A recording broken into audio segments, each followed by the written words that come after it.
Hello, hello. How's it going, everybody?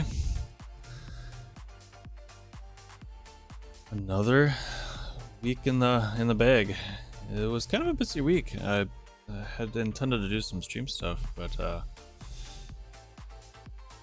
still to get to it.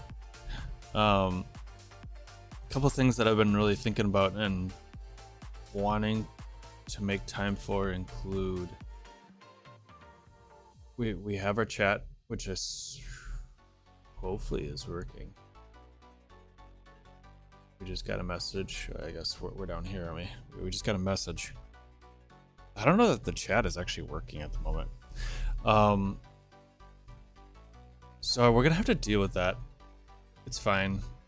The other thing that we had done on stream was trying to take a chat message and pull it out, be able to highlight it, kind of put it front and center. And we're really having issues with the way that I think it's something in the renderer plus the physics process or something. And I think what's actually going to end up being better is to, rather than just try to pull it out of the queue and like pause the chat, instead have a separate element that comes into the screen. So we'll have it in the addition, like basically like re-show that exact chat message. And I can put that in the drop. So I can put it in the same scene as this. And we could just kind of have the chat be its own separate thing.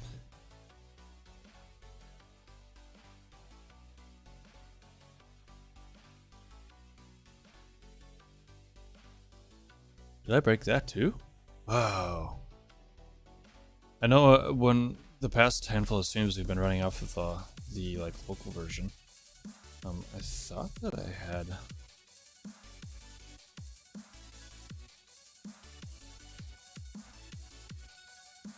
That should be working.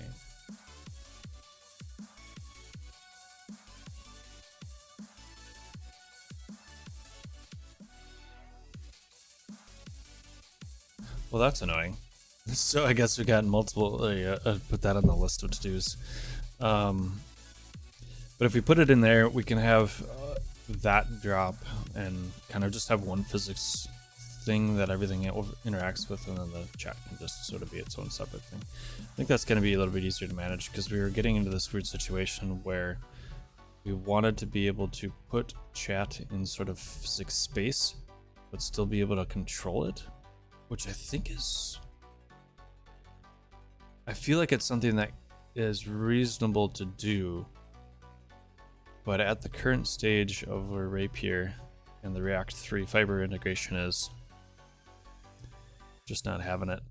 So I don't think it's a misuse of that. I think it's still something that we can reasonably do, but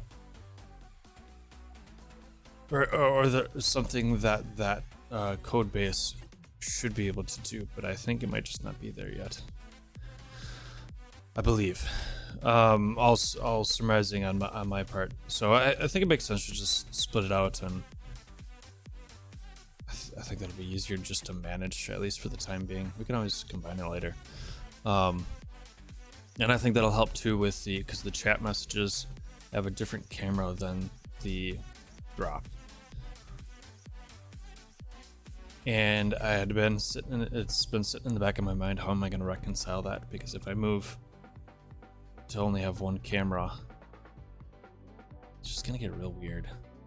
So I think that'll be easier to manage. So we got a bunch of things to deal with, bunch of OBS upgrades and whatnot. And the other thing that I've been wanting to do is put out actual, like, tight edited video content and or shorts, maybe shorts. I haven't had the brain space to like put in to that yet. It's still on the cards and is probably hopefully coming very soon. I don't know about the shorts. If I can set up an easy way to hook up potentially shorts coming off of the stream, maybe we'll do it. There's been a couple plays in this space here. I'm gonna switch over to the display.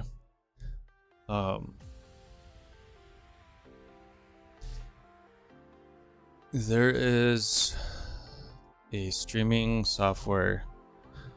It's got a bunch of like integrations and stuff, and it's very similar to. I think it has a very similar feel to what Streamer.bots is trying to do. But they just released a plugin where you can basically have a second canvas.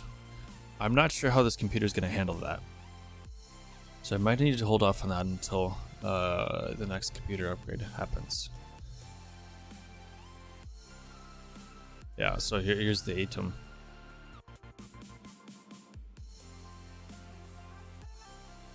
It kind of has a very similar feel to what Streamer.bot is doing, but I don't know. I might check it out.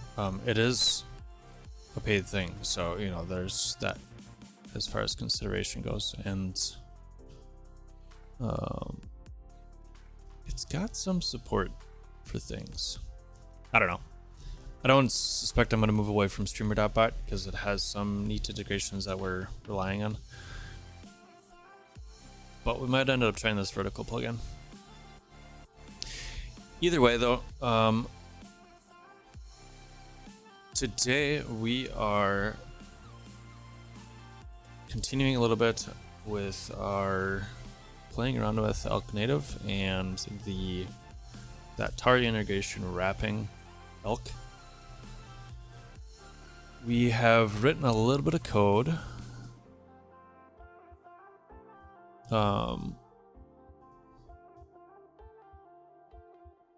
Let's actually here unmerge, merge changes.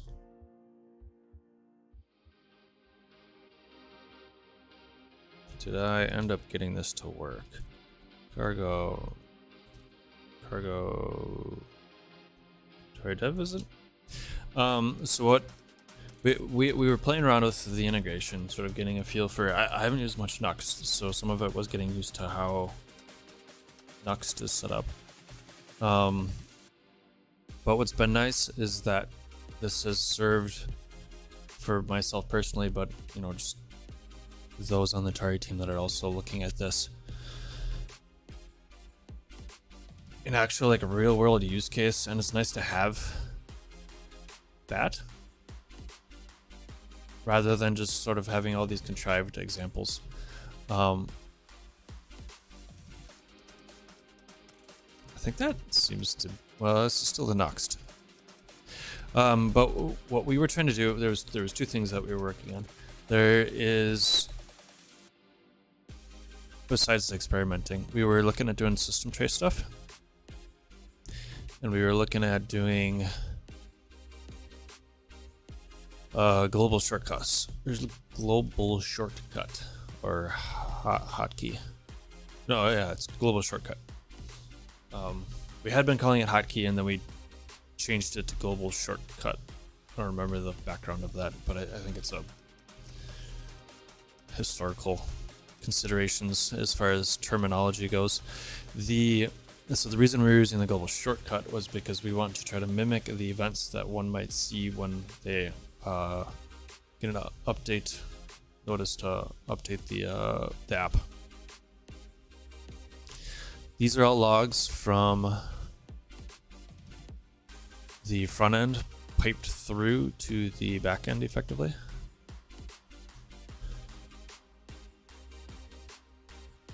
So I don't think that's an issue at the moment. Get. So we want to, I probably want to just drop up a commit for that. I'm not going to do that on stream, so we'll kind of just keep that on the side. But I want to see if we can kind of just finish this up a little bit so we can get something to test. And I need to actually like push some commits up because I've just been so busy. But what I was doing right before the stream was updating to the latest code. We were just sort of working off the main branch here. Oh, actually, the app did open. We were working off the main branch here, and I hadn't actually opened up a PR or a branch yet, so I just went ahead and updated stuff and merged in. We got a couple updates, including pulling in the latest elk code. So right before the stream started, I was looking at the commit history to see if there's anything else that kind of jumped out at me. Standard keyboard shortcuts. Ah, okay. That's handy. So I wish there was a better way to like style this.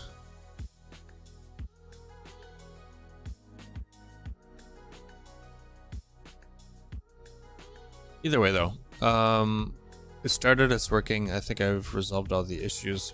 We should have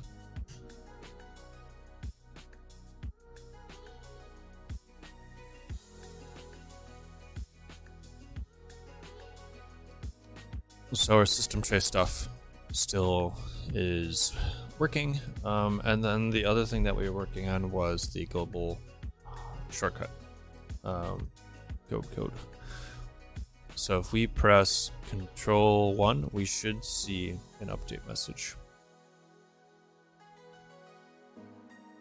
And we get a new window, and that is opening from the backend code right now, which is here. And for the moment, I literally just dropped this in Elk upstream. So we still need to figure that out. But we got something at least that's working. That was giving us trouble before, trying to get the... I think we're still kind of going back and forth on how to best combine these repos. Right now, Elk is being pulled in as a Git submodule, and that makes some of these like upstream changes a little bit odd. But also, we were having troubles with getting the resource into the bundle and getting the right path reference to it. And I think we still can figure it out. It was just, you know, I don't know of a good way to debug this or understand where the path should be, or if it's even being copied into it. So we played around with that for a while and we just didn't really make any headway. So this was the easiest just to get up and running. So on the stream today, I think we'll just run with that for the time being, just so we don't have to, you know, try to figure out a debugging technique for these resources. I suspect that's something that we should work on within Tauri core to sort of improve that situation and improve the debuggability of that, because that seems to be an easy place to trip someone up. So let's see if we can get this situation improved. Right now we are seeing this. We are getting a listen event, and we are getting the payload. We were having some odd issues with, I think, how it was doing the reload or something. Right now we're seeing both the stringified event and the event. So I think what we have is working. The other type of event that we can listen to is the update notice. So I think what we do is, let's go look at the events real quick here.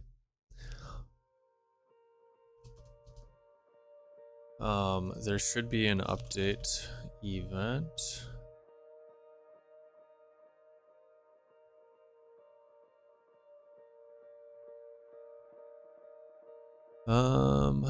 Where would be? And part of the idea of this is we don't want to much of this integration can be handled or written both on the JavaScript side of things within the web view or on the backend in the Rust side of things. And I think we want to be careful on how much we put into the front end, because the front end being basically the next integration, because that complicates the front end, where it has to like think about all these different contexts as it's building. If we can handle all of that or most of that in the Rust side of things in the back end, of the app, I think it makes dealing with the context easier. So I believe all we want to do really is just like open up a new window that says, hey, this is what's changed. Click the button to update.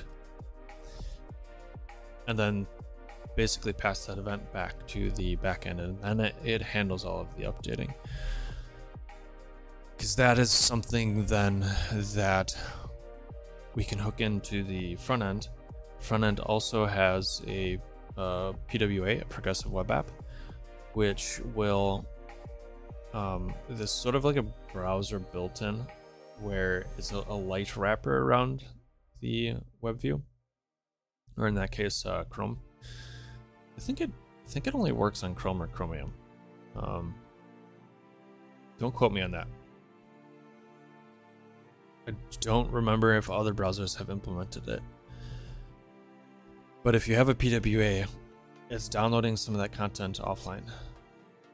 Those are synonyms, I guess. It's downloading some of that content so it can keep it offline, and rather than when you reload the web page, you seeing fresh information kind of just by default, the expectation is that it's like offline first. So it has the concept of notifying the user that there's a new site to like download, and clicking a button to be able to like invoke that process. So I think we can kind of piggyback on that expectation, where somebody would click or see the notice, click a button, they would open up a new window or something, and that would show like the release notes with an option to update. So I think we can kind of, did I close all? Oh no, I just closed that part. I think we can kind of piggyback off that expectation, where the front end is just aware of a thing needing to update, and then a thing needing to be invoked to start the update process, and have that code all sort of be the same, and then this be more strictly a Tauri integration, the actual update process. So it's just invoking Tauri update or a PWA update at that point. So we got this. I think we're getting the event. Let's just double check that the event came through again. So yep, so we're seeing the event still.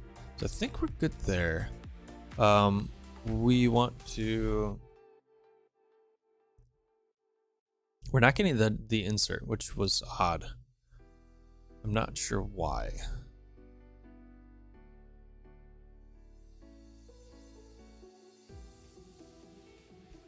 I suspect we were doing something odd here, and it just wasn't triggering it. But that's fine. So we want to see the events. So maybe there should be a list of events, and I can never remember where it is. I think it's in the JavaScript side of things. Event.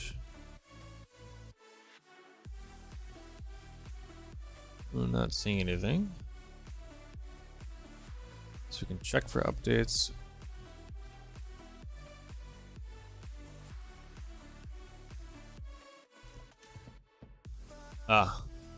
So there's a like a built-in handler.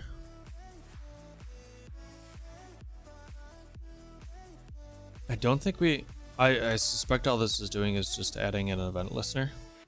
I don't think we need to. I don't think we want to use this just because a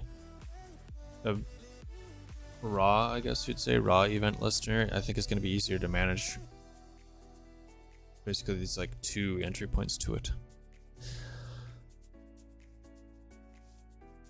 Here we go. So the type, I think we want to say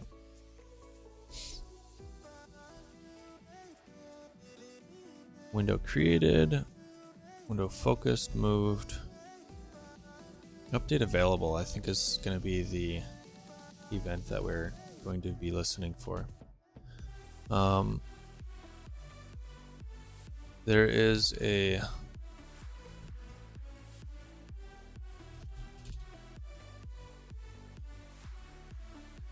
there's like a listen to all.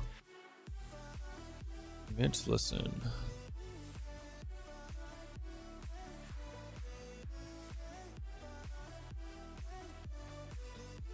Maybe that was in a metal.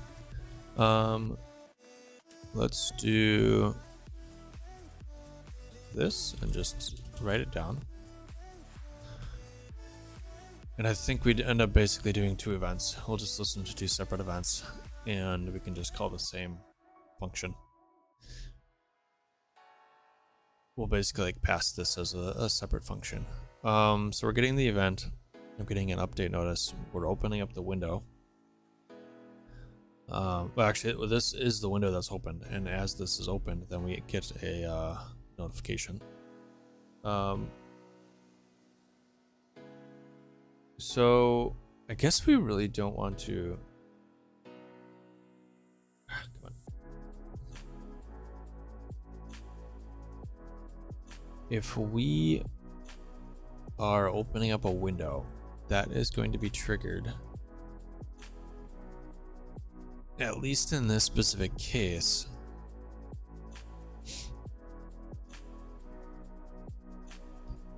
that is being triggered by either a shortcut or the actual event. So I think we kind of want to do a like proxy the event. So in the Rust side of things, we get an update notice, which would be this.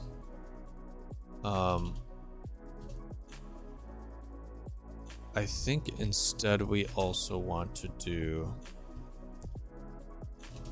do listen for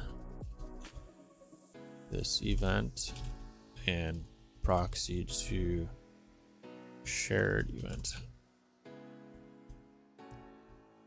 And I think that is probably going to be the thing that we want to do here. So when we do this payload, this is going to basically end up being the message that we're receiving from either like a default value based on us pressing the shortcut key, or the event that's coming in from the actual like update notice.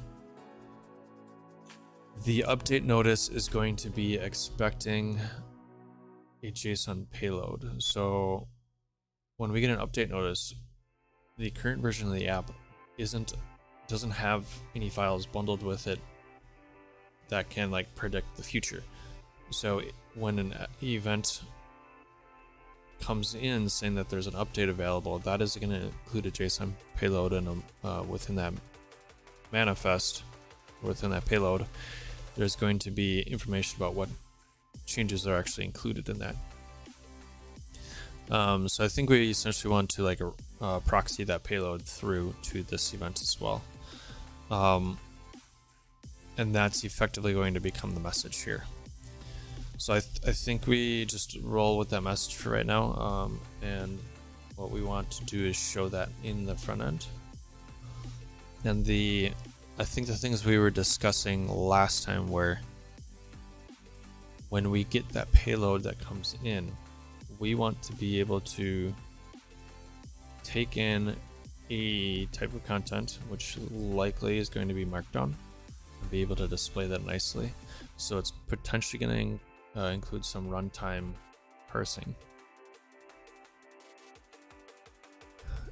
It might make sense to do this with Next or with Vue, or it might make sense to just do this as like a separate step, because there's also, if we're proxying this, There's also Rust Markdown to HTML. I think we could potentially use something like this if we want to keep it purely in the backend, where we get in. I think this is actually more of a bin.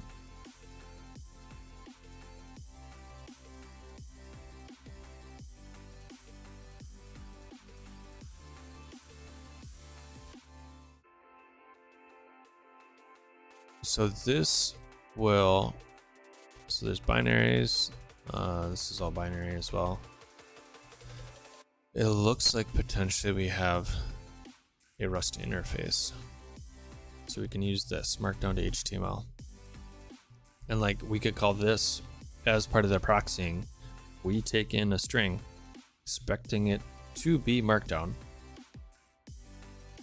And like the just a string of text by default is like markdown compatible. So even if we just assume that whatever is coming in is markdown or markdown compatible, we can pipe out HTML. So we can then render that HTML directly. That might actually be the way to go. And so if we're getting HTML when we add in all the text nodes and everything like that, we can just jump straight to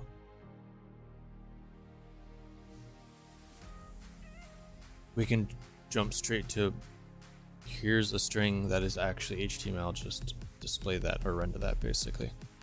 And that might actually make the next or view side of things easier to manage if that's the way we end up going, because I think kind of the expectation is that markdown conversions would happen at build time within Nuxt, I believe. So let's see if we can get just straight up a string dropped into our view here. So what we're actually going to do is say, let's make this a P,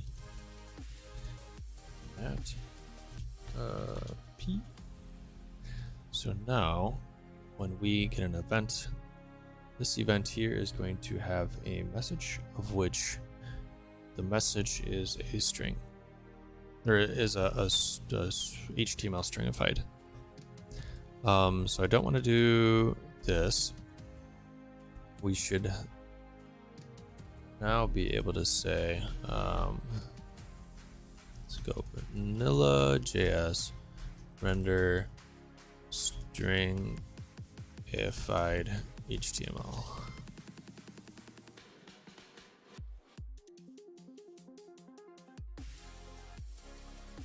I don't really want lit HTML. I just want to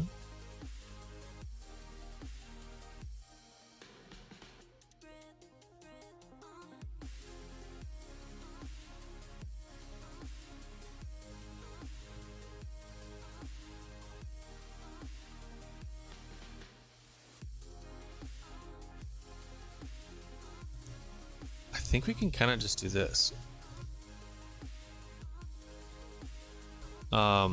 So if we say new div, and now we can say new div dot inner HTML should be event.message.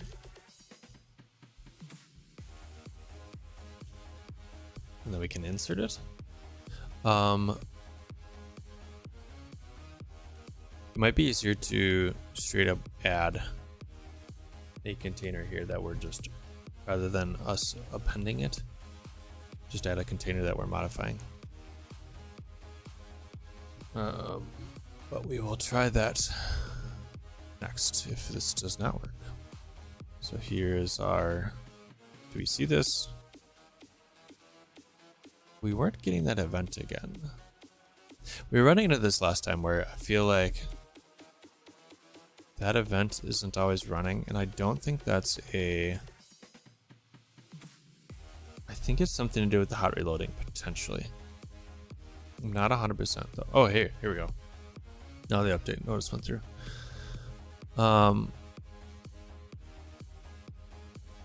It doesn't seem to be actually attaching to the download though. Let's do, yeah, it's just document.query selector. So let's do div id equals change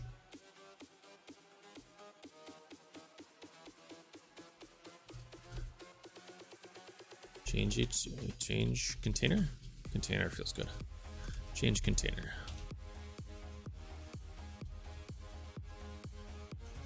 So now we can say that comes in, we're logging the event. We want to say const change container is document dot query selector, and is that it's a query selector for this? I think it's class would be dot, so a hash change container, and I think that's all that we need.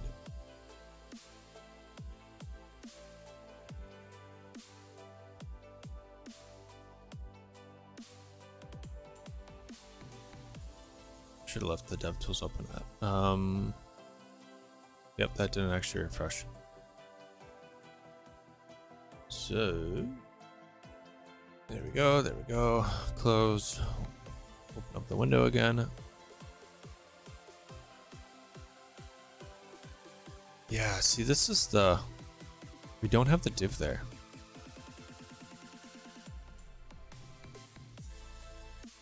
So I think we need to be a little bit careful of that, because it's not actually reloading. So let's go ahead and save again. I think that'll kick off a new hot module reload. Open up this again. Open up this again. Still not there. Let's go ahead and save in here. So anytime we save, it's basically just a file watcher. It's not actually, it's like a mod. It's not even a modification. It's a file system like change event, which if you just save a file, will trigger that event. So even if there's no changes, if I just save the file, the like last modified date I believe is changing, and that's what's triggering the reload. If we save HTML, it's doing like a hot module refresh. That happens on the Nitro side of things, which doesn't necessarily update. I think there's a lot of it depends on how these things are communicating. But if we change something in the backend, the whole app ends up rebuilding, which I think ends up giving us a better chance that it had reloaded, but it's still not there. So we are seeing the update notice.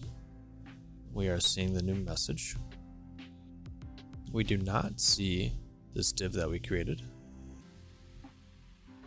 So I think we still have something that is stale there. We're gonna go ahead and kill the program, and we'll just try it again.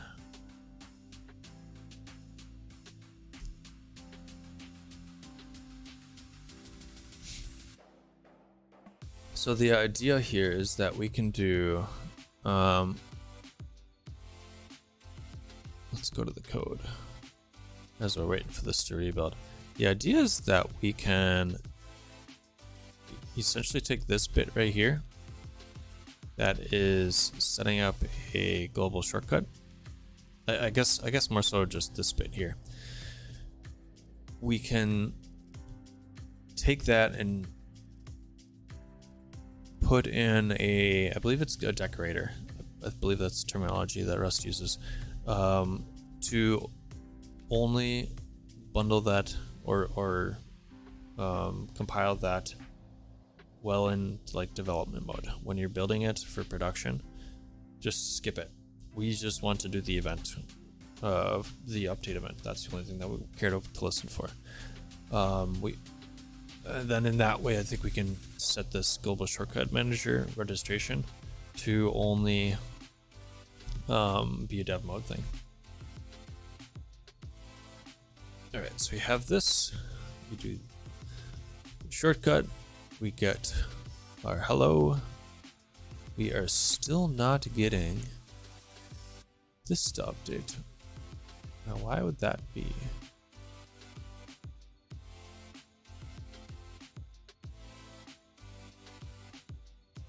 It's showing there. And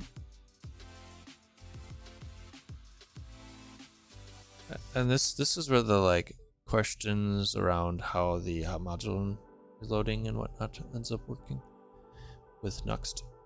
Again, a little bit less familiar how that is all working. But what we're watching out for is kind of a public directory thing.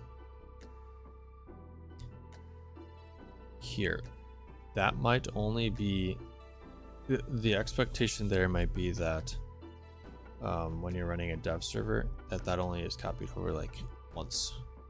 So I would be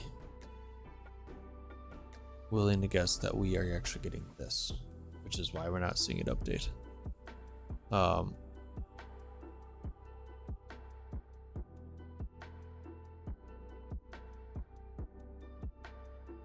Kind of hacky, but like it's fine for now.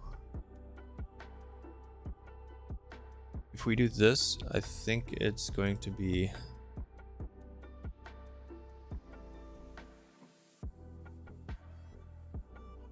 no. Okay, let's go ahead and cancel this again and we'll run it again.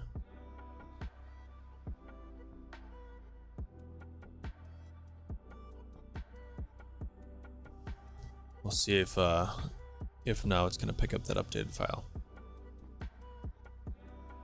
So we're gonna have to change. We're gonna have to change a few things with it before we actually like commit it. So I'll have to figure out the pathing issue. Not the end of the world. It's just another thing on the to-do list. And I think if we figure out the pathing issue and the bundling issue, that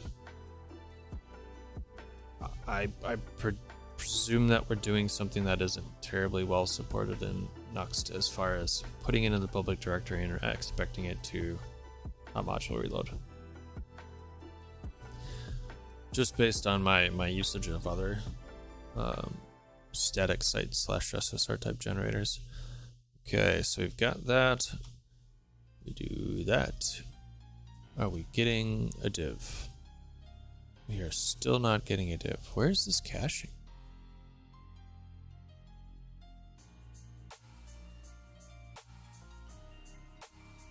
We restarted it.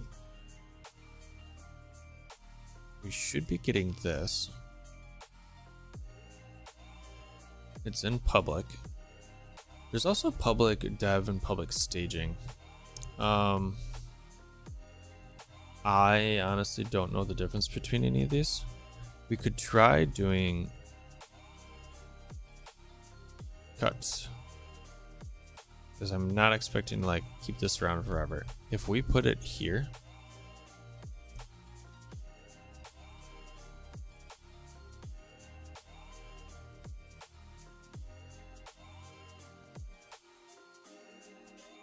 put some Tau events. It could be that that's going to be enough to kind of give it a kick. There we go. I don't actually want it nested like that, so that's a little bit odd.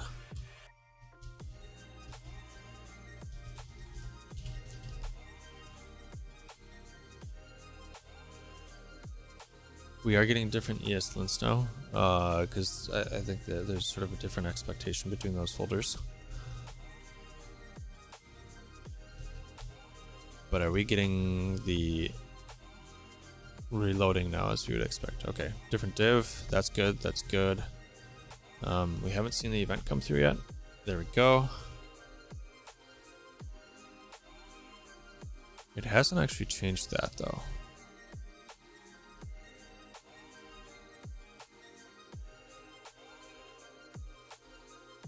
There is no message, so it might just be no opping. We need to actually do event.payload.message.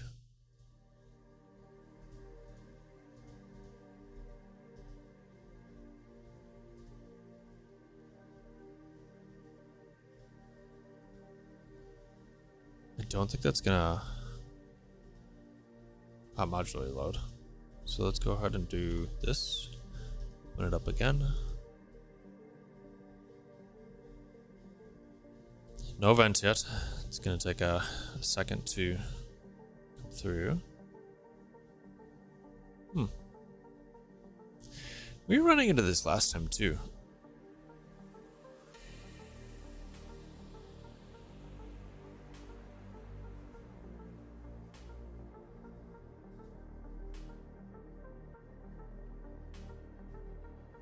We should be able to just do that, right?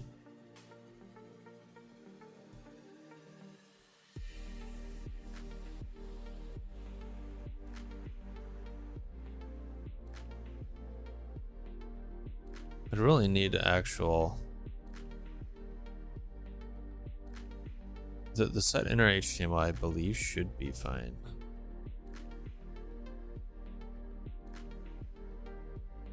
Inner... Where's the inner HTML? Inner HTML.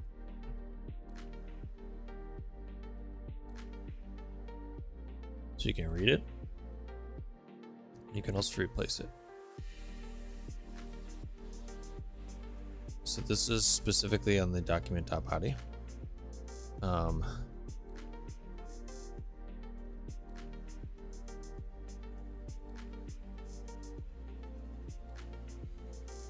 Interesting.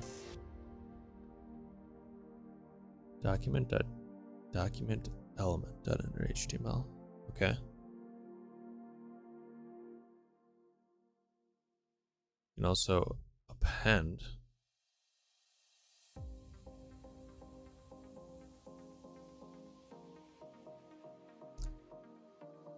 Interesting. So there's specific, we get like removal of event listeners.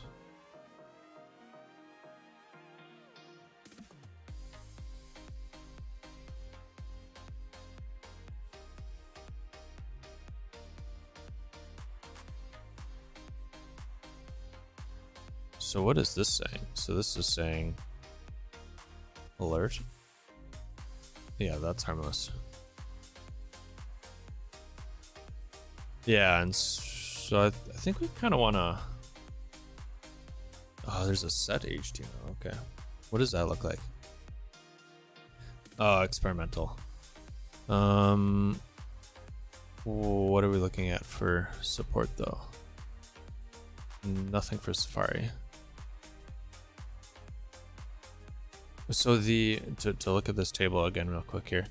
On Windows is mostly going to be using WebView 2, which should be effectively Edge as far as, like at a high level, it's basically Edge. On Linux or on Mac, you're probably going to be looking more so at the Safari compatibility table. And Linux also uses the same, what is it? It's not Blink. WebKit. GTK, which is basically a WebKit implementation, which is what Safari is based on. So the Safari table is going to kind of cover your Mac and Linux-ish.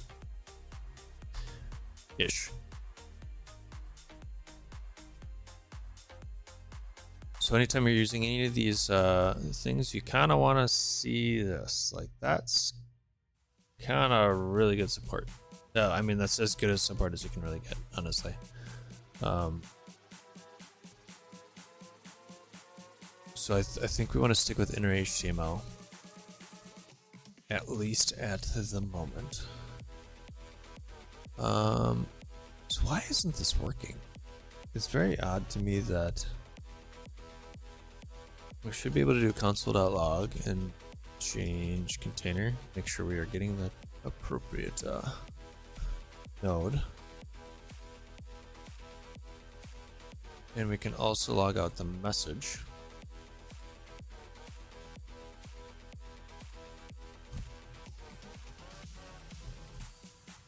Let's just double check that that is coming through as we would expect. Now this is in the dev folder now, so this should be updating if we look at the code here. Yep. So I think we're gonna have a better time seeing the updates. We are getting div container, and we are getting the message. I'm not seeing the HTML actually show up though. Outer HTML. And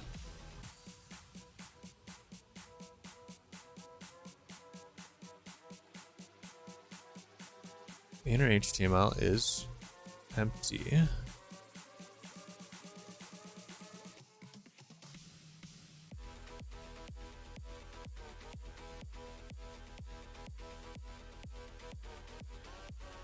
Go ahead and close, open.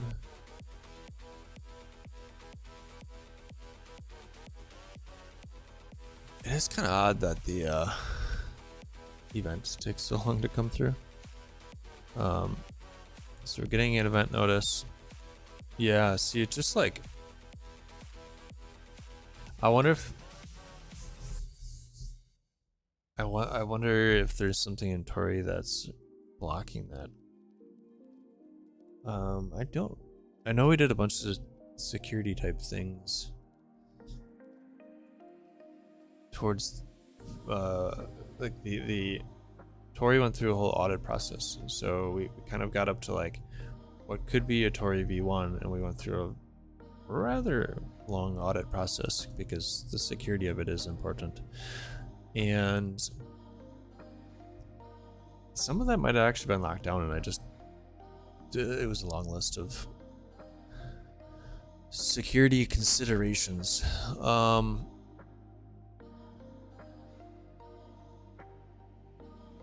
So I wonder if that's has something to do with it. Modify DOM. We might need to go a slightly different route here. No. Let's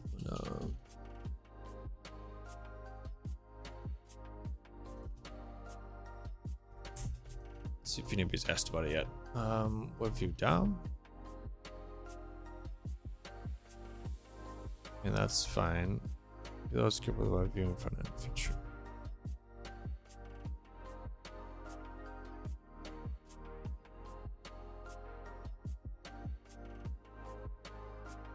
So here, and then in initialization script. Oh.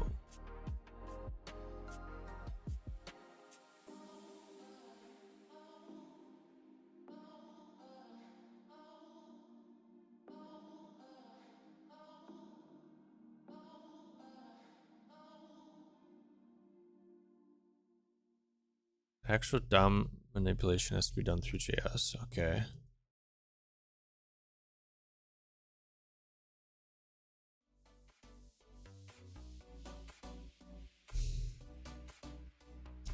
I don't think it's a problem. This is going to be terribly helpful.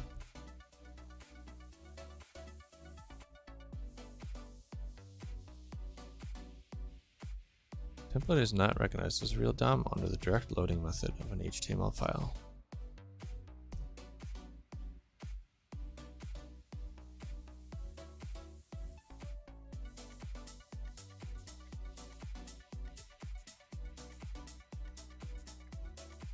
Okay.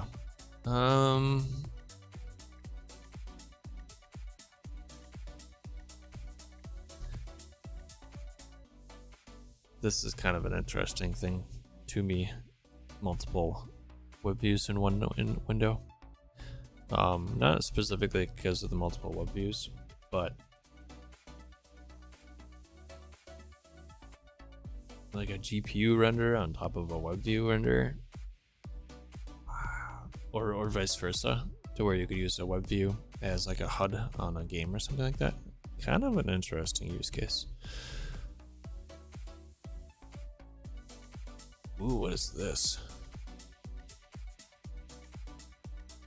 So here, like, that's the like decorator that I was talking about. So I think we can kind of do something in that vein.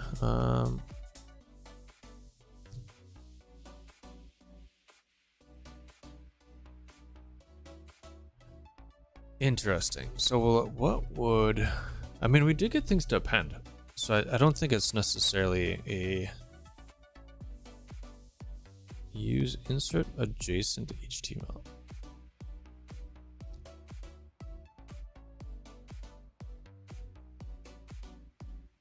So inner HTML puts the string into the element, whereas insert adjacent HTML puts before the element, after the element, or inside the element. I mean, we could try that. Change container. Because we are getting that. And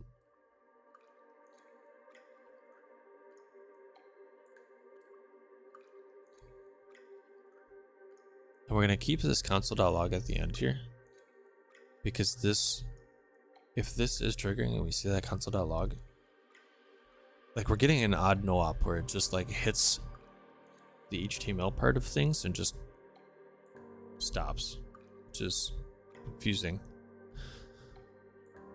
So if we have that console.log in there, we know that we're stepping through and past that point. I'm gonna double check our script is still updated. Yep. Hey, there we go. Okay, so it actually is showing up now, and it's coming in as like additional HTML. If we do then something where we go like h1 is a changelog, and actually we'll do this. We can have our container, and then we'll have a button for update. I don't know if this window is going to update. I'm going to actually leave it there just because I'm curious. And we should be able to then say, if you click the button, we want to, where am I? Tauri app. If we click the button, we want to go forward with the updating process.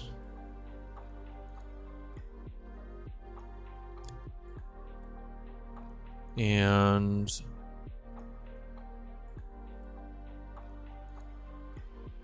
let's actually look quickly at the code that we have in Elk. I believe there's some, yeah, so there's two modules that we're building. I found this out recently, chatting in Discord. And this might actually be the place where we want to say,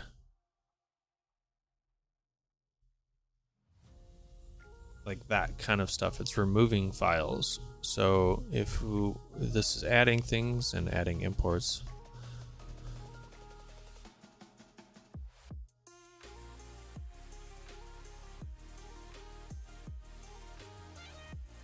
I suspect somewhere in here might be the place where we want to go about configuring storage.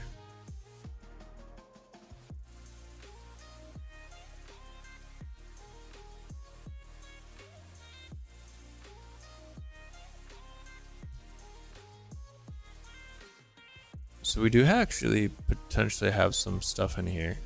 This might end up being the place where we go about integrating like a specific page that's just for updating via Tauri. I'm gonna have to ask a little bit more about that, but if we have an event, we're getting everything hooked up here. This should be something that we can kind of pull out and use the same process in Vue or Nuxt or what have you. Oh, but what I was gonna do was we want to look at. I don't much care about how it's being built as far as the modules go, but there is a PWA.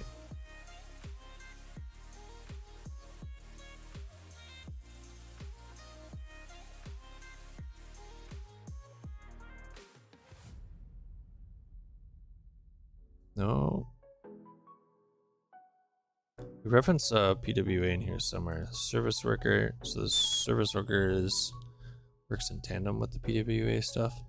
But I think where is it? Is it? Yeah, here we go. So under components, we're getting a button, and it's when you click the button, you are executing this function, which is how that actually gets updated. And we do have some styles here. So I think we can kind of do potentially this same process where instead of clicking the button being the thing that triggers the function to update the PWA, we can have it show up when there's an update available. And it could open up the window, or we could have the update available pop open in a window that shows the details with basically this button, just styled the same.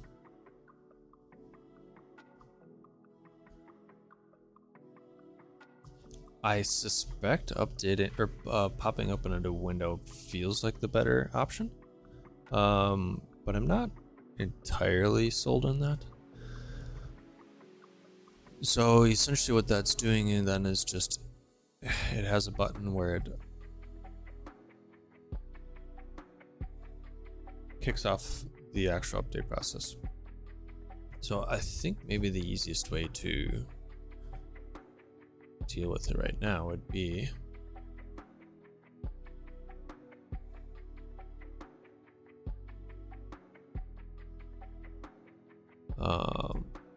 if we get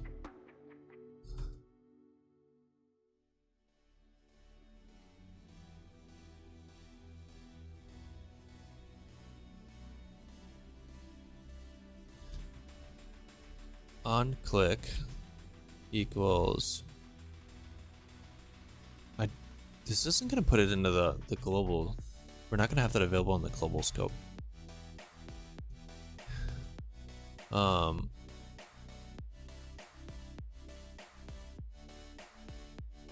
I don't want a full screen.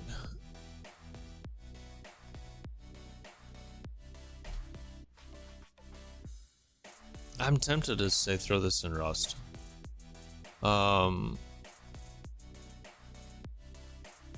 HTML vanilla JS button click button on click.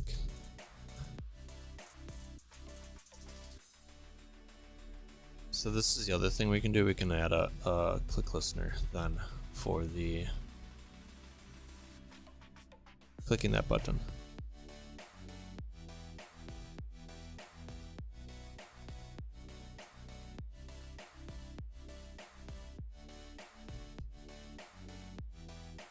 So we can say what we want to do is we want to dump in some changelog, and then the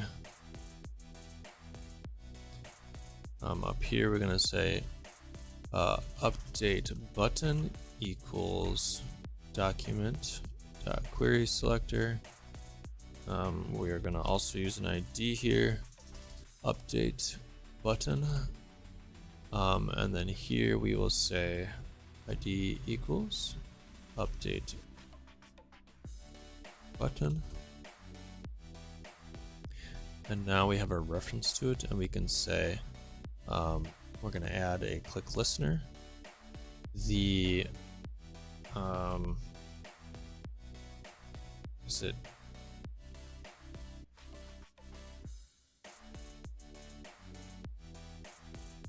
button resets all of the controls to the initial value. The button has no default behavior.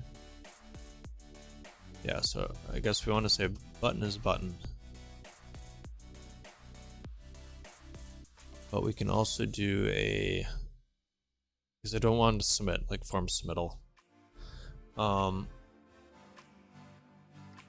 There's like a disabled, right? Disabled equals true.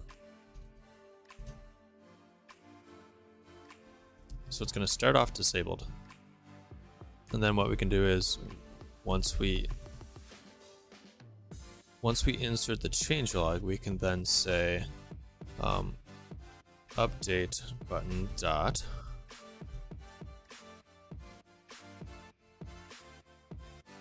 can we just straight up say disabled?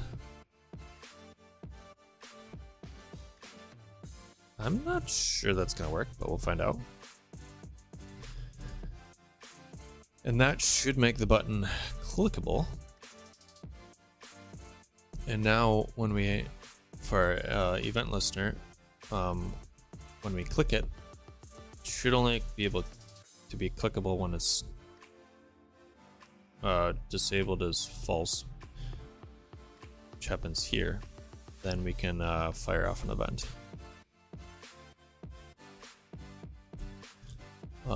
Emit, I guess.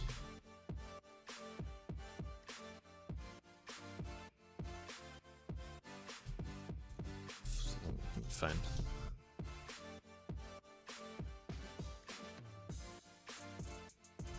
So we can say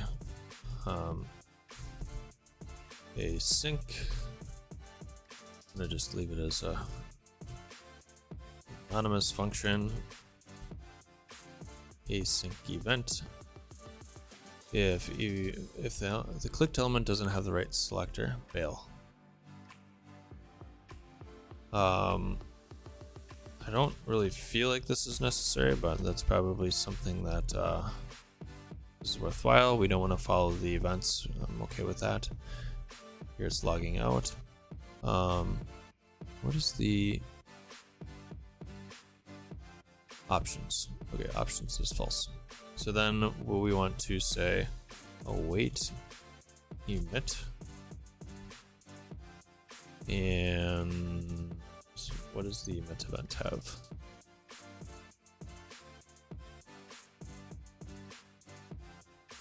Events.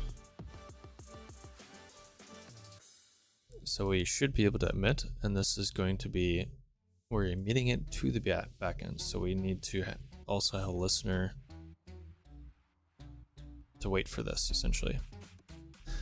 I'm just going to copy this for the moment. And we can say update initiated. And I don't think we really need much as far as content goes.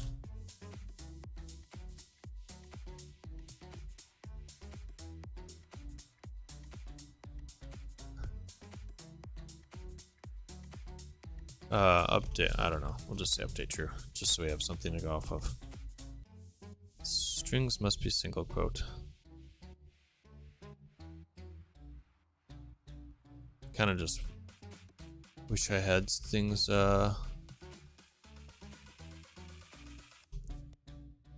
it gonna let me format? Nope. Because my ESLint settings aren't being picked up, which I think is another issue with the submodules. Because I'm guessing that my IDE is looking for some of these files in the root, and they're not. So, Yes. Let's go ahead and reopen this again. Boom. Changelog button is disabled. I shouldn't be getting any click events.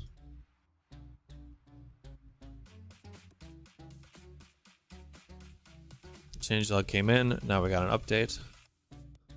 We could also say, well, no, that's fine for right now. Now if we click it, it should end up firing off an event. New event submitted without explicit. Okay, that's fine. So it is actually firing off some events when we click it. Oh no, never mind. That was something else. Let's listen for that event on the back end. And I think that's going to be it that we hit on today. We kind of got all the pieces in place. We're going to have some conversations around styling and how it's all being integrated. And then I think once we make some headway on that, this is going to be a good way to test, and we'll have this function extracted out to where we are calling the same function every time, and in dev we have a shortcut option to trigger something that looks like an actual update event. Otherwise,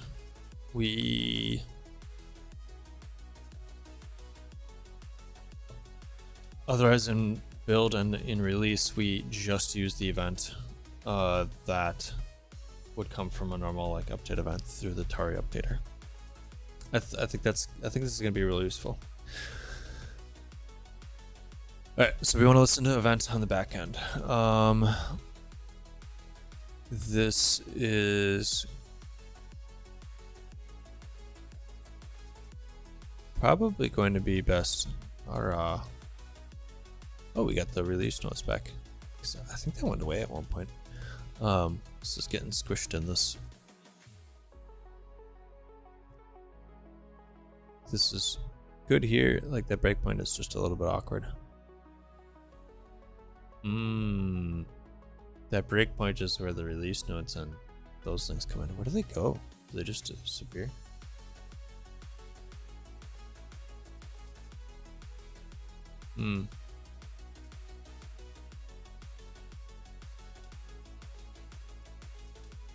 They are here. Yeah, so our breakpoints are just a little bit odd right there. Not the end of the world. Okay. Guides. Features, events.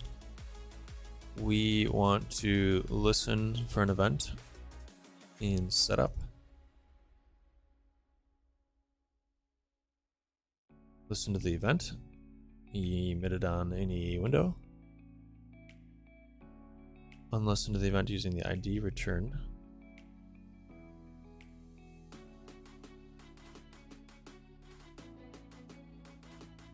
I don't think we need to do any of this. I think we can just do listen global. And that is in the Tauri builder setup. So Tauri builder, and we don't have a setup at the moment.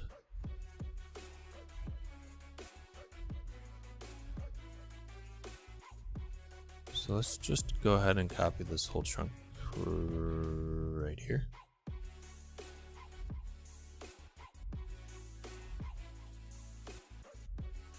And we're not going to bother unlistening, and we are strictly just going to print it out for the moment.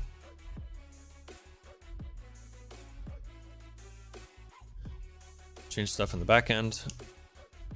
This ends up rebuilding.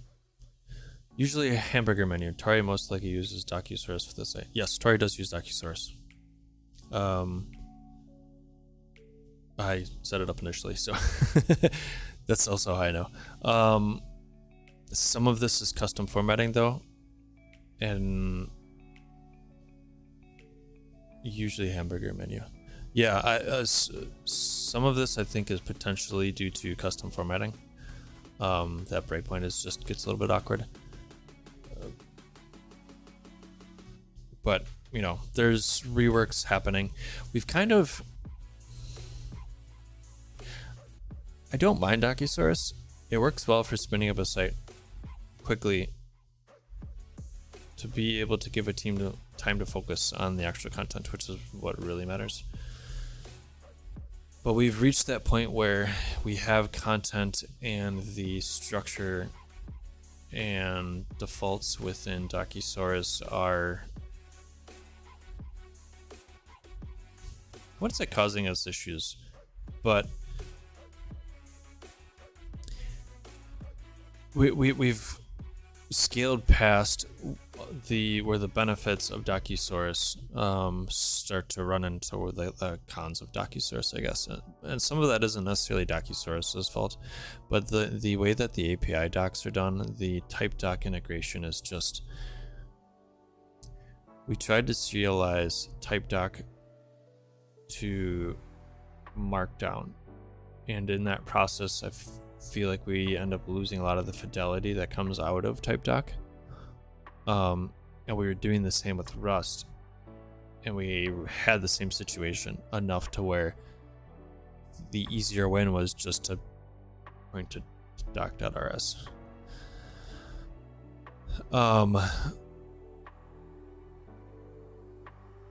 So there's talks of reworking a bunch of it and potentially going more custom, which I think at this point makes sense for the team.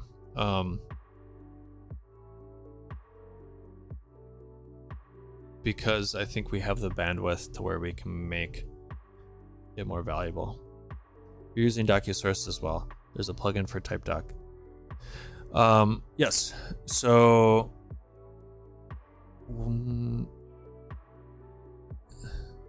can't remember what we're using.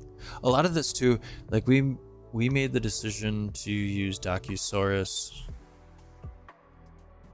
by like 2-3 years ago. And we actually went directly to Docusaurus v2, and at that point I think it was on alpha. So some of these things may just straight up not have existed when we were setting up the integration. But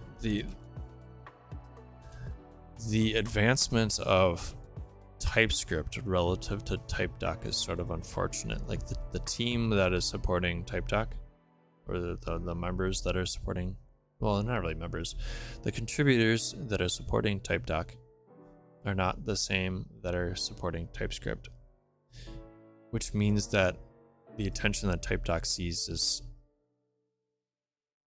I wish it was able to, and the people working on it had more bandwidth to be able to put the time into it, because I think it's a valuable thing. It's just TypeScript is moving fast. And at the time, they're just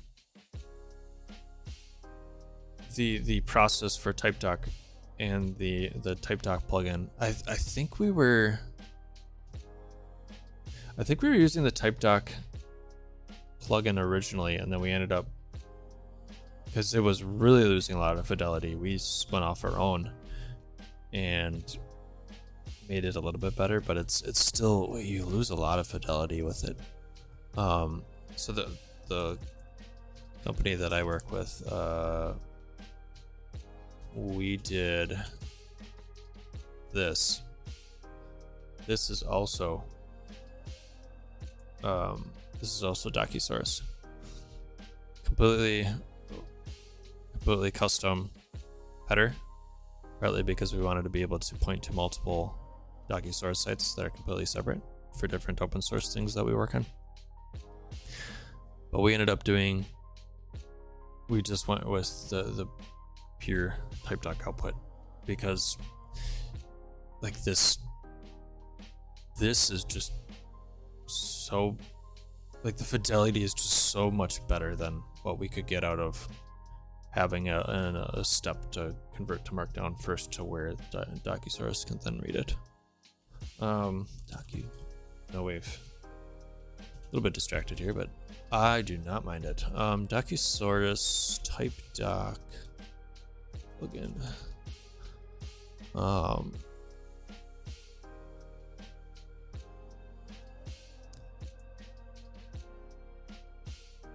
So directory structure.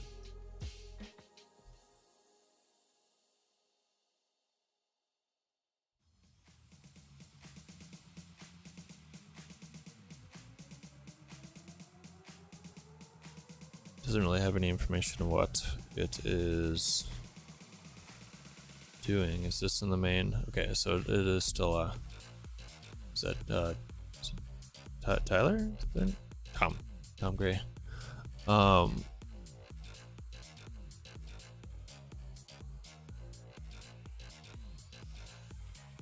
there's two pieces here.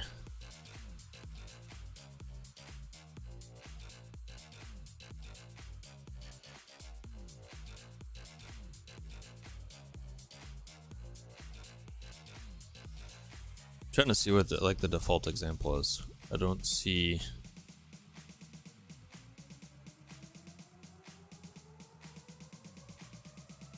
Type doc options. I was hoping to find a demo site to see if it's changed at all.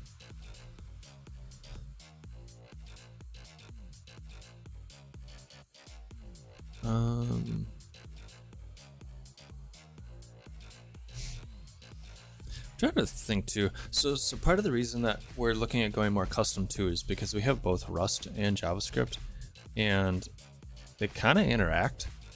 And there's overlap where you can do some things in, the web view, and you can do some things in Rust. But it's like the same, or effectively the same API. So doing things more custom, and I think Lorenzo's been heading a lot of the new doc update stuff. But last I checked in there, the hope was that we could get JSON output from TypeDoc and JSON output from docs, cargo doc, in which case then we can style it and intermesh these however we want. We would have more control over it, which is what we've been wanting to do. It's just having the bandwidth to do it is, obviously we want to ship and improve Tauri, and side quests like these can kind of distract from the value there. But also documentation is very important. So, yeah, we've kind of hit that point. I don't remember why we. I mean, it's honestly been like years at this point.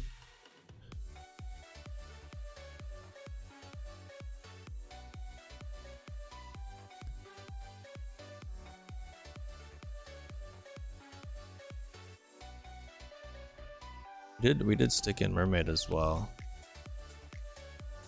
Type doc plugins. So we might have actually switched back now. So maybe there was also issues with the version. Type doc was kind of going through a big update, and I think there was incompatibilities there, and that was part of what prompted us to. I don't know if we wrote something completely clean, but it might have been a fork. Yeah, I mean, it was, like I said, it was a couple years ago now that we mucked around with it. Anyways, it's on the table where I think we have the bandwidth now where we can spin up something more custom that it gives a spinner integration. You're just at the beginning of Tauri or the beginning of Docusaurus? Like I said, I don't dislike Docusaurus. It has worked well for what we needed it to. And I both. Okay. Yeah, I mean, I've got it on, I help with maintaining it on, originally Tauri, but like I said, Lorenzo was kind of taking that over now, which has been nice. And then I maintain it on a couple other company sites. So like it works well. And it's a good way to spin up a documentation site quickly that I think gives you a lot of flexibility. But like all things, at some point it starts to make more sense to go custom as your integration gets deeper. And I kind of feel like Tauri is more of the edge case / unique case where it makes sense to do that.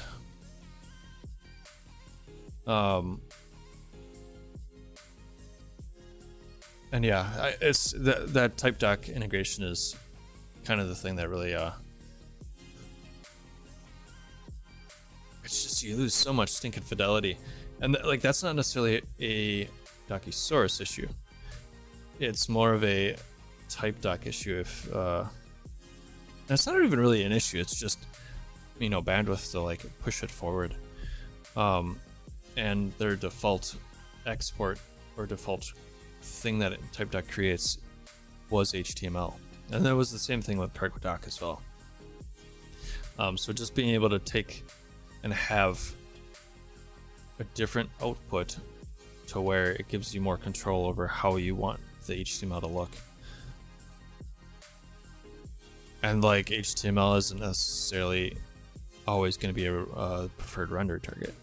Like in this case, this isn't Docusaurus anymore though, but for Docusaurus, we're writing in React, so the target for the content that we're bringing in doesn't need to be raw HTML. We can pipe that data into React and have React deal with it.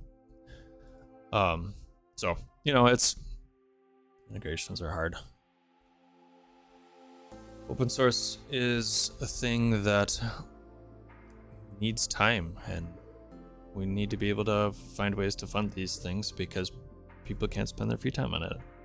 So anyways, yeah, I wouldn't decry you from using Docusaurus. It's worked well, and I would not dissuade somebody from choosing it.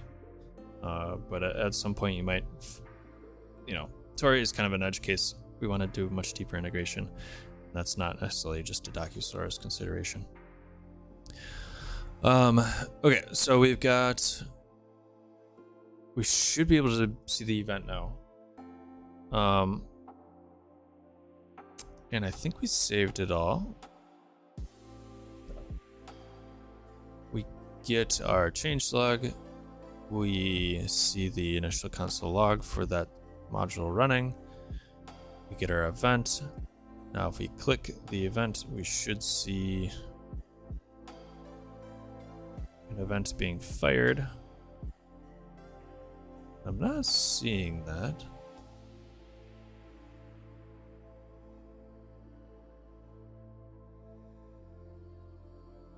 Update button, add event listener.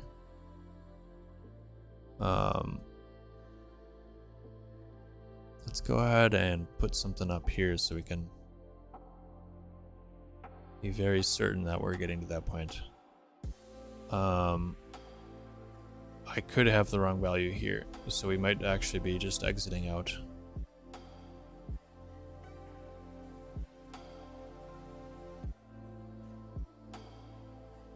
Open you back up, open you.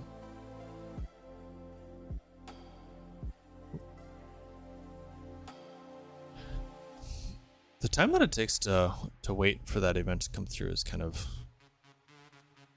I might want to think about that differently. Okay, so we are getting the button. It's not a class, it is the ID. We need to be listening for that ID. Close. Open. Inspect. Wait for the event. The event changes our button to be clickable.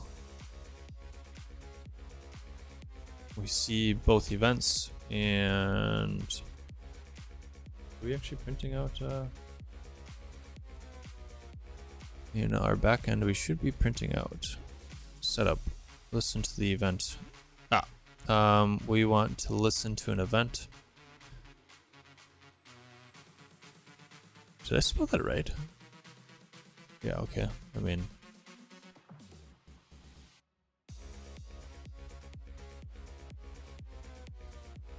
think so. Initiated. That looks right. Our event listener that we dropped in here was listening for a different event. Is there like a listen, app.listen?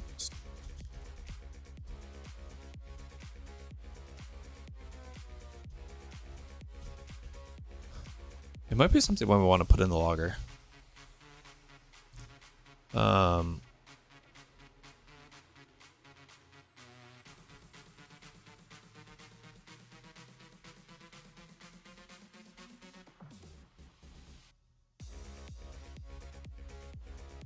Yeah, I wonder if we want to put that in the logger actually and just listen to all the events in dev mode.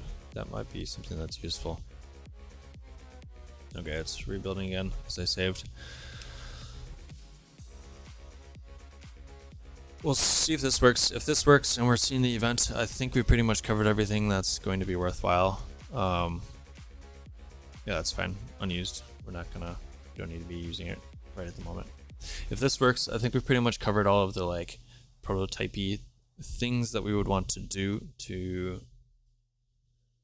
open up a discussion about how we want to improve the update situation. Gotta open up this. Okay. There we go. Got event. Got event name with payload sum. I need to actually change the log there, so that's not quite correct. But we were logging out update true. So I don't think the actual value there matters too much, but we were seeing the event. So now from here, we would be able to trigger the actual update process. And I think that's probably going to be the way to go, because within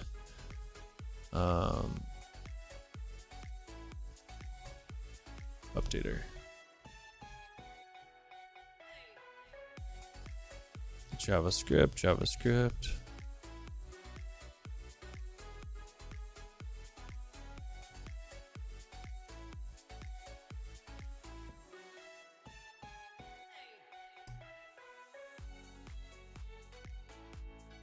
So we will need to disable. I'm pretty sure there's a Rust side of things too. If not, I mean, if there isn't, which feels odd, you can always just drop it into JavaScript as well. I'm pretty sure there's a Rust. Let's give that a real check real quick, and then I think that's what we're gonna call it for the day. And then I'll hopefully within the next week open up a couple PRs where we can have discussions in the Elk Discord or in issues or whatnot, about how we want to deal with some of this Rust. We're in Rust. Updater.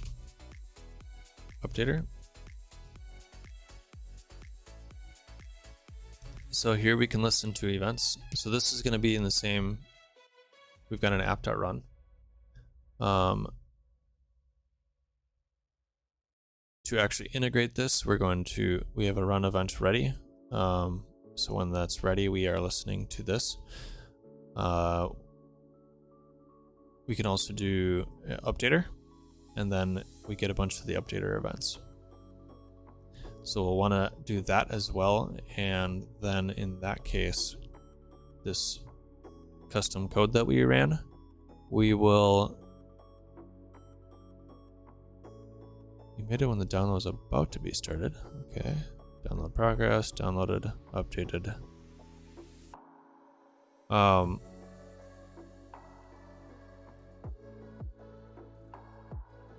We'll potentially want to handle some of these, but once these are handled, I think all of this is going to be the same for both like test mode and in reality.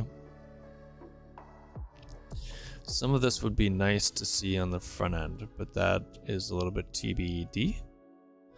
But this is going to be the event, I think, that kicks off the thing that actually triggers it when it's in release mode. So this should end up being effectively the same as if we press controller command 1 with our global shortcut. And then from there, so this is purely the events. We then need to actually like trigger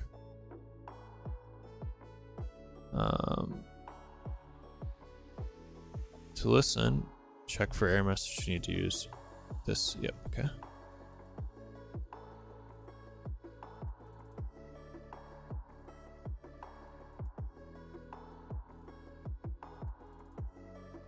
Get the updater builder to manually check if an update is available. We shouldn't need to check. We can actually put this in. This might be something that we want to put in as a clickable command in our, still have it running, right? Yeah, so our bar. A whole ton of them because it doesn't like close them out after we every time we save it puts in a new system tray icon. We potentially want to put in like a check update right there, which I don't think is going to be, it's probably, we had this question last time and I didn't follow up on it, but I think it only checks for updates every time you launch the program. So having a button to manually check would be nice because you don't actually have to restart the program to see if there's an update. But we want the API to actually kick off the update. Run event. So it's not the, we don't want to do the event. We want to do the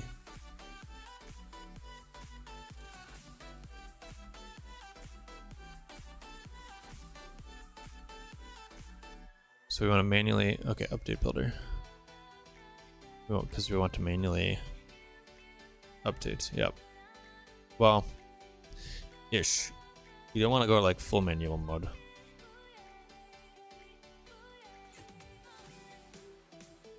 We don't care about the target. Should install.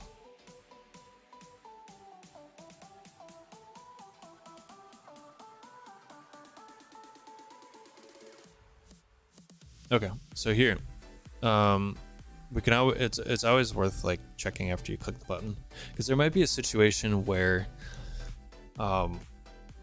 it's a little bit like race conditioning. If you get an event that an update is available, that event and that notification could potentially stay there for a while. Somebody could just not be at their computer or not want to update at the moment because they're scrolling and using the app. When you click the button, it's possible that they're offline or there's not a connection, or maybe that version that was pushed has an issue and we've essentially like rolled it back so that we don't want anybody getting the new version. So when an event comes through and you initiate the start of updating, it's probably worth checking again to make sure that the update is still available. And from the interaction that I think we're considering, we're going to just say it's an update. We don't care like what version, like you're just updating to the latest. So I think basically this would be the thing that we copy and paste in setup. And actually, I'm just going to go ahead and do that right now. We have a setup section already.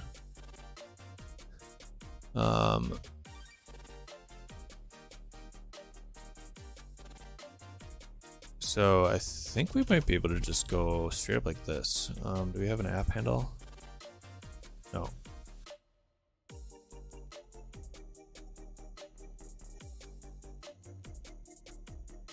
We will potentially want to do like a dev mode version of this too, where we aren't actually doing the update. But I think this is basically what we'll end up wanting to do. So to run through the whole thing, we have a main app. The main app has a build, and then it has a run. So we're like separating out those two commands from like the I guess we'll call it basic examples or the default examples, where it's just you're building it and running it in one chain of commands. And then in this run, we're listening for events. And we're going to have two events. We're going to have an event for a global shortcut, and we're going to have an event for actually listening to update events. And both of those will end up triggering the same function, which is opening up a window and telling the user about what is contained in that update. Then when they see it, they'll get a window to where they will have the content that we're piping into it, and the button to update will switch from disabled to non-disabled, to where they can click it and trigger this event. This event will push another event, I guess, just out to the window that the Rust backend can pick up on. And in our setup, we are listening for that event. So when that event comes through, then we can go through the update process. So I think that's pretty much going to be, as far as I've gone into and dived into, I think that's probably going to be a good method to replace the default update dialog with a way that we can sort of test the process, or at least sort of the skeleton is here where we can test the process without actually having update available and do it like on dev mode locally. And like once we've tested the process and we feel good about it, I think this is also going to be a good way that we can, without having to like change our code, just doing a release build, our updater should then just work.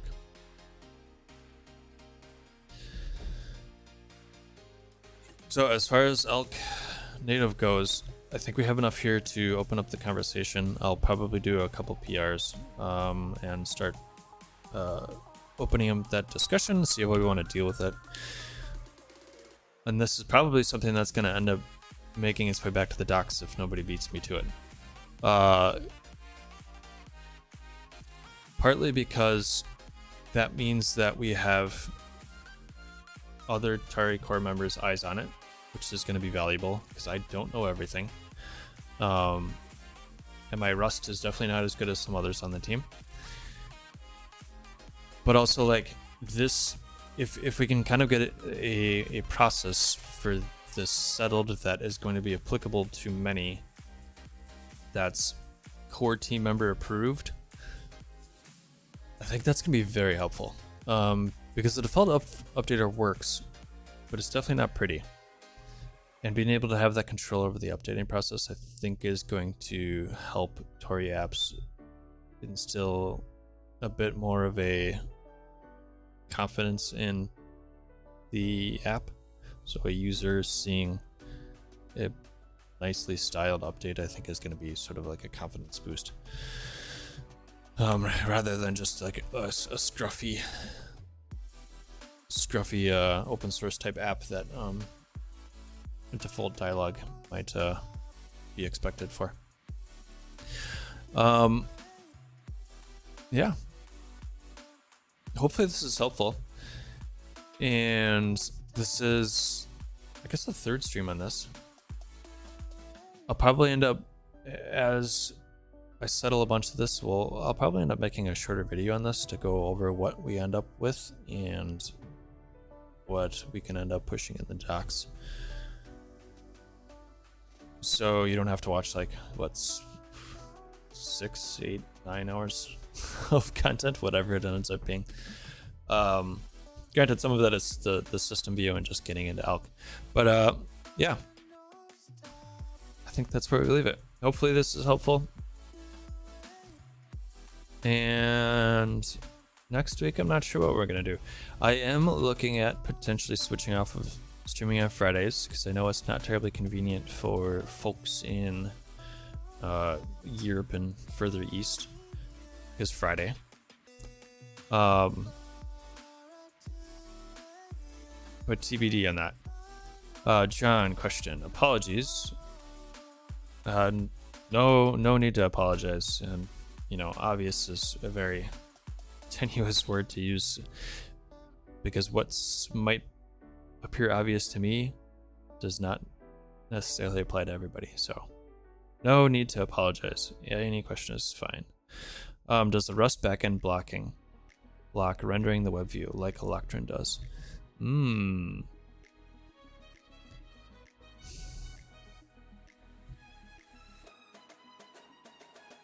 I don't know that that's as straightforward of a question as you might expect it to be.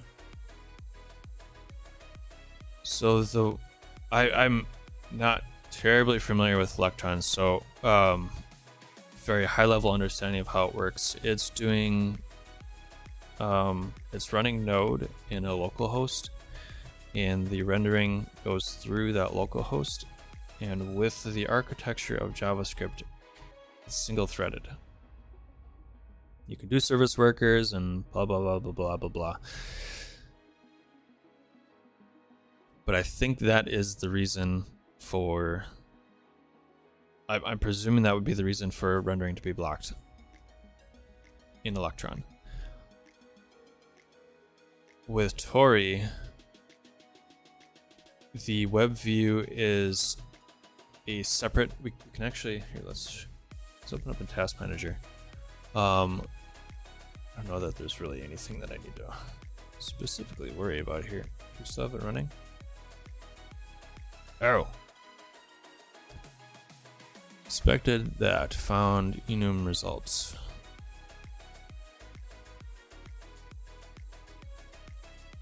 I guess I really don't care. Well, that's restarting. We can look at the activity manager in a moment. But Rust has threads. Yeah, so many create a non-rendering window to handle the back and long running. Interesting. That makes sense. That makes sense. So localhost rendering process is one-to-one with a window. Is that my understanding then? So like in Rust we have threads. So like in this case here we're using the standard thread to spawn off a separate thread where we can do some more code. So that's one way to have sort of multiple parallel processing happening. But also to the startup.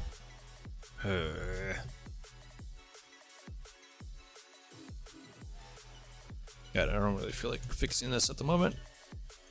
Let's just comment you out just so you build so we can see something. If we look at the process tree for, come on. The reason I'm getting the blocking all the time. Oh, whoop. You know what? The reason I'm getting it, we get this blocking. It's because it's fighting with my IDE, and it was running a cargo check. Okay, so we got the app open right now. If we look at the process tree for it, where are you, elk?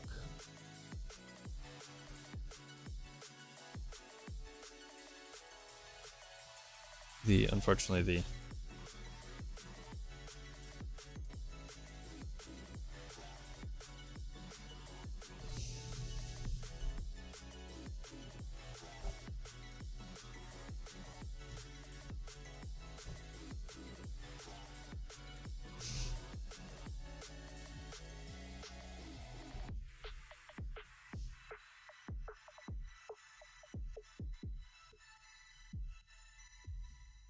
man, are we through it? Are we through it?